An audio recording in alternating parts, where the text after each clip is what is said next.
উত্তর পূর্বাঞ্চলে নিজেদের তহবিলের কতটুকু সদ্ব্যবহার করা হচ্ছে তা নিয়ে বৃহস্পতিবার একটি রিপোর্ট প্রকাশ করে এশিয়ান ডেভেলপমেন্ট ব্যাংক বা এডিবি। টিআইএফটির কনফারেন্স হলে আয়োজিত দিনের অনুষ্ঠানে উপস্থিত ছিলেন এডিবির প্রতিনিধি দল, ছিলেন মুখ্যমন্ত্রী ডাক্তার মানিক সাহাও। Strategic approach to industrial development in Tripura শীর্ষক রিপোর্টটি প্রকাশ করা হয় এদিনের অনুষ্ঠানে।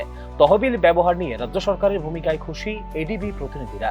তহবিল সদ্ব্যবহারের ক্ষেত্রে মোট 21টি রাজ্যের মধ্যে প্রথম 10টি রাজ্যের মধ্যে রয়েছে ত্রিপুরা বলে জানিয়েছে মুখ্যমন্ত্রী ডাক্তার মানিক সাহা।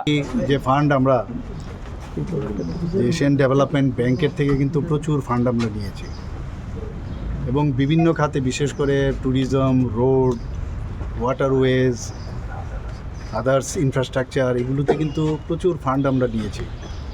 আজকে ওনারা নর্থ ইস্টার্ন জোনের যে এডিবি ফান্ড নিয়ে কিভাবে ডেভেলপমেন্ট হয়েছে তার একটা বই প্রকাশ করেছেন সেখানে। তো সেই বিষয়ে আজকে যিনি এডিবি ইনচার্জ, উনি আজকে এখানে এসছেন, ডাইরেক্টর মহোদয় এখানে এসছেন এবং ওনার ফুল টিম এসছেন। ওনারাও তো ফান্ড যদি দেন, ওনারাও তো দেখবে না কোথায় ইমপ্লিমেন্টেশন হচ্ছে, কোথাও ঠিকভাবে হচ্ছে কিনা ফান্ডের ইউটিলাইজেশন। তো ওনারা খুব খুশি যে এডিবি ফান্ডের যেভাবে আমরা তাকে প্রপার ওয়েতে তাকে ব্যবহার করছি এবং ওনারা বলছেন যে ত্রিপুরা যেভাবে আমাদের 21টা স্টেটের কথা বলছেন, এটি 21টা স্টেটের মধ্যে আমাদের পজিশন কিন্তু 10-এর মধ্যে রয়েছে এবং খুবই ভালো আমরা ইমপ্লিমেন্টেশনের দিক দিয়ে। তো সেই দিক দিয়ে আজকে এখানে বৈঠক হলো এবং গতকালও এখানে গতকাল ওনারা এসেছিলেন, চিফ সেক্রেটারি মহোদয়ের সাথে ওনারা মিটিং করেছেন।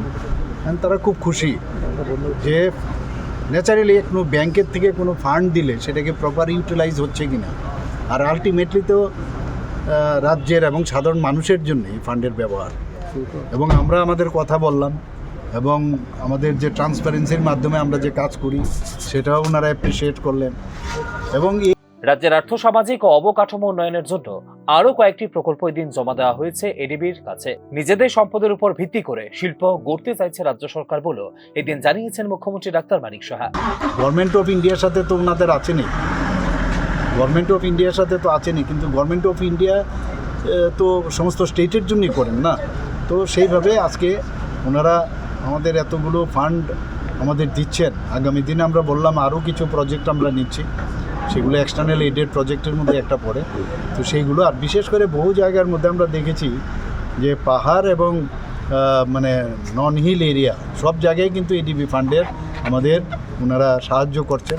এবং আমি যেটা বারবার বলছি যে একটা নতুন ত্রিপুরা আমরা করতে চাই, সেটা নতুন ত্রিপুরা হবে। আমাদের তো এডিবি ফান্ড বাদেও ওয়ার্ল্ড ব্যাংক থেকেও আমরা নেই, আমরা ইন্দো জার্মান থেকে নেই, জাইকা প্রজেক্ট আছে আমাদের, কিন্তু এডিবি ফান্ড আমাদের জন্য একটা বিশাল। তো ওনারা এসছেন, ওনারা খুব খুশি। এবং আগামী দিন আমাদের মেইন যে এখানে উদ্দেশ্য সেটা হচ্ছে কয়েকটা সেক্টরের উপর আমরা জোর দিয়েছি। ইন্ডাস্ট্রির উপর সবচেয়ে বেশি জোর দিয়েছি আমরা, কারণ ইন্ডাস্ট্রি নেই, কিন্তু আমাদের কাছে যে ইন্ডাস্ট্রি হওয়া সম্ভব, আমাদের যে রিসোর্স, সেই রিসোর্সকে নিয়ে আমরা ইন্ডাস্ট্রি করতে চাই এবং যেগুলো নিয়ে আগের সরকার কোনোদিন চিন্তা ভাবনা করেনি। আমরা বিভিন্ন জায়গার মধ্যে আপনারা দেখেছেন ইন্ডাস্ট্রিয়াল স্টেটস আমরা করেছি বহু জায়গায় এবং পার্কও বানাচ্ছি অনেক জায়গায়।